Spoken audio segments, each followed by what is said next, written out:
Então vamos falar do fantástico mundo do Barroso. O presidente do STF, Luiz Roberto Barroso, disse nessa sexta-feira que há uma certa lenda de que há insegurança jurídica no Brasil. Como é que pode, né? É um nível de descaramento. Olha, eu já repito o que sempre falo nesse programa, concordei diversas vezes com posições do Barroso contra Gilmar Mendes, contra Ricardo Lewandowski, a favor de que os políticos e empresários envolvidos em escândalos de suborno não fossem aliviados, não ficassem impunes em razão de manobras processuais. Agora, o Barroso, com esse tom corporativista que ele adotou como presidente da corte, está já avançando na negação da realidade, no negacionismo. A insegurança jurídica é um problema crônico no Brasil e no Supremo Tribunal Federal. Eu estava falando aqui de impunidade, por exemplo, a prisão após condenação em segunda instância, houve 4 vezes o debate a respeito disso no Supremo. Mudou em 2016 para um lado, para aprovar a prisão após condenação em segunda instância, aí o Lula foi para a cadeia, mudou de volta em 2019 para derrubar a prisão após condenação em segunda instância e ele e o José Dirceu saírem da cadeia. O Dirceu eles já tinham tirado antes de mudar a jurisprudência. Quer dizer, mostra que não tem segurança jurídica alguma. Estava valendo a prisão em segunda instância, foram lá na segunda turma, os membros do trio Libertador, Gilmar Mendes, Ricardo Lewandowski e Dias Toffoli, e soltaram o Dirceu. Ele estava condenado com toda a razão. E aí o Lewandowski, eu me lembro das análises que eu fiz naquela ocasião, ele estava querendo uma fundamentação para aquela prisão específica, como se a prisão após condenação em segunda instância, que estava autorizada pelo próprio STF, demandasse pré-requisitos de prisão preventiva, que é aquela prisão na fase de investigação. Quer dizer, o sujeito estava preso por causa do crime cometido, por causa do crime de corrupção, do crime de lavagem de dinheiro. E aí eles criaram uma manobra, não, mas tem que fundamentar, tem que dizer por que nesse momento, então não tinha que dizer, eles tinham aprovado, só que esses ministros eram contra, e o Gilmar, que antes era a favor, passou a ser contra depois que a Lava Jato atingiu os tucanos. Então, assim, estou citando um exemplo entre tantos, né?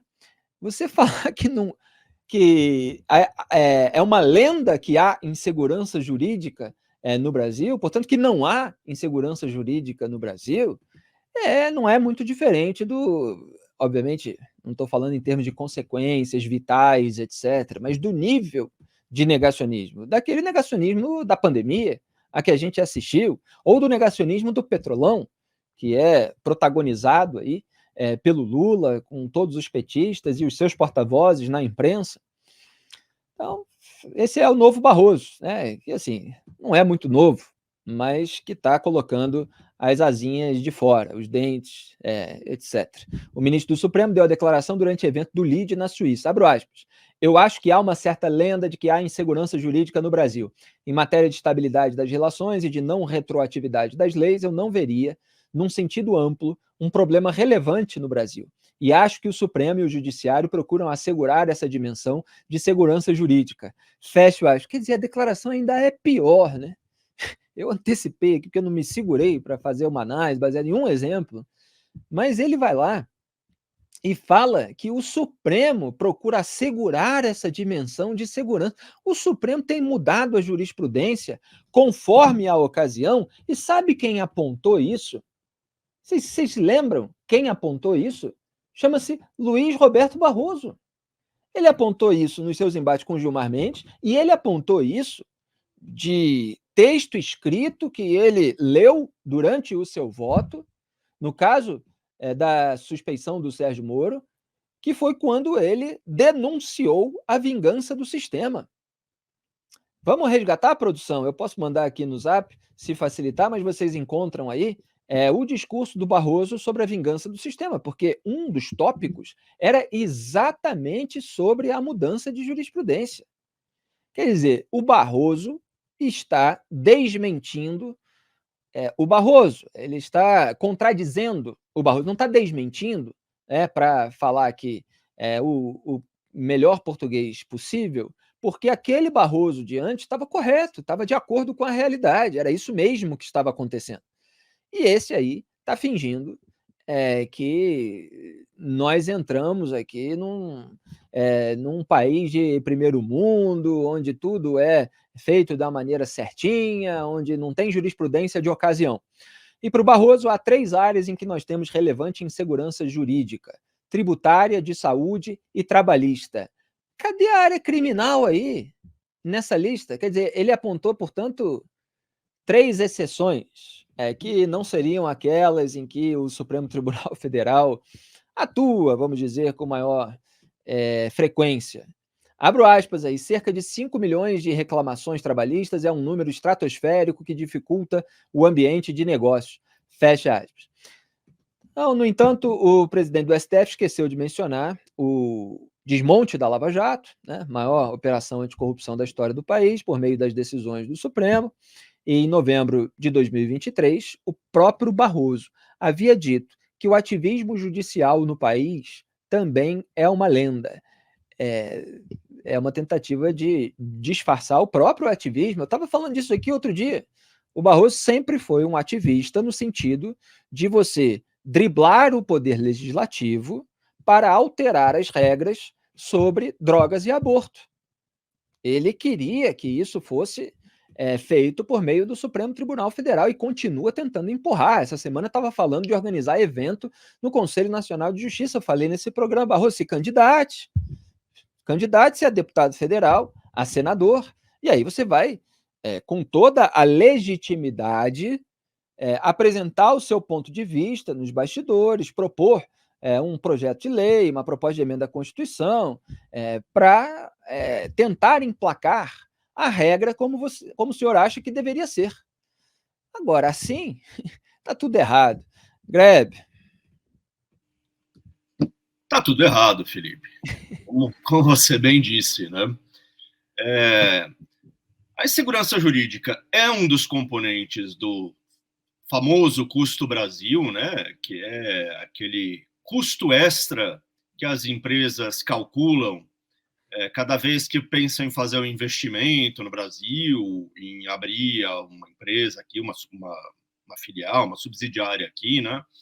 Elas pensam, bom, além dos custos normais, tem aquelas características do Brasil que acabam impactando o meu negócio. Toda a maluquice tributária, toda, enfim, a burocracia que existe no país, e sim, né, insegurança jurídica, da qual o próprio Supremo participa, com a qual o próprio Supremo contribui. Né?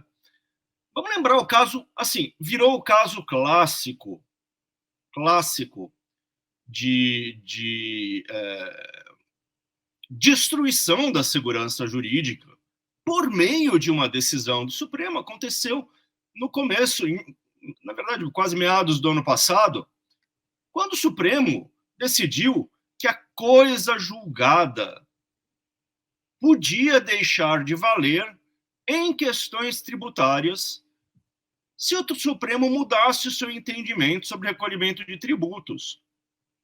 Isso deu uma bafafá, porque coisa julgada, qualquer moleque que está estudando para entrar na faculdade de Direito, não precisa nem ter chegado lá já, sabe que coisa julgada é uma daquelas, né,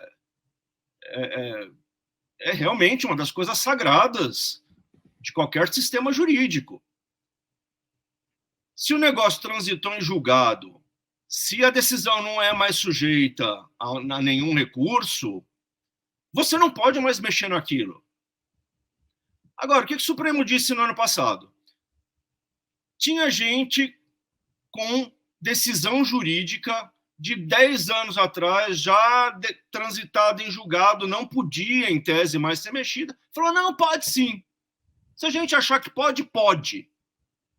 Meu Deus, um Supremo Tribunal Federal que diz que aquilo que é sinônimo de imutabilidade, né, no direito pode sim ser modificado. O que mais você vai esperar? O Supremo vive fazendo confusão, vive criando confusão. Disso não resta a menor dúvida. E quem atestou isso foi o próprio ministro, então ministro, hoje presidente da Corte, Luiz Roberto Barroso. E nós vamos lembrar, quando ele resumiu a sabotagem do combate à corrupção, apontando como primeiro expediente a mudança na legislação ou na jurisprudência. Quer dizer, se a jurisprudência muda conforme o interesse do sistema de se vingar contra aqueles que estão revelando a sua sujeira, é porque não há segurança jurídica. Solta a produção. Quem acompanhou o que aconteceu na Itália conhece o filme da reação da corrupção. 1. Mudança na legislação ou na jurisprudência. 2. Demonização de procuradores e juízes. E 3. Tentativa de sequestro da narrativa e de cooptação da imprensa para mudar os fatos e recontar a história. Na Itália, a corrupção venceu e conquistou a impunidade. E não por acaso. A Itália é, entre os países desenvolvidos, o que apresenta há anos a pior média de crescimento econômico, como aponta a professora Maria Cristina Pinotti, especialista nos efeitos da corrupção sobre as economias em estudos primorosos que tem divulgado repetidamente. Mas eu dizia, na Itália, a corrupção conquistou a impunidade. Aqui entre nós, ela quer mais. Ela quer vingança. Quer ir atrás dos procuradores e dos juízes que ousaram enfrentá-la, para que ninguém nunca mais tenha a coragem de fazê-lo. No Brasil, hoje, nós temos os que não querem ser punidos, o que é um sentimento humano e compreensível. Mas temos um lote muito pior, presidente, que é o dos que não querem ficar honestos nem daqui para frente e gostariam que tudo continuasse como sempre foi.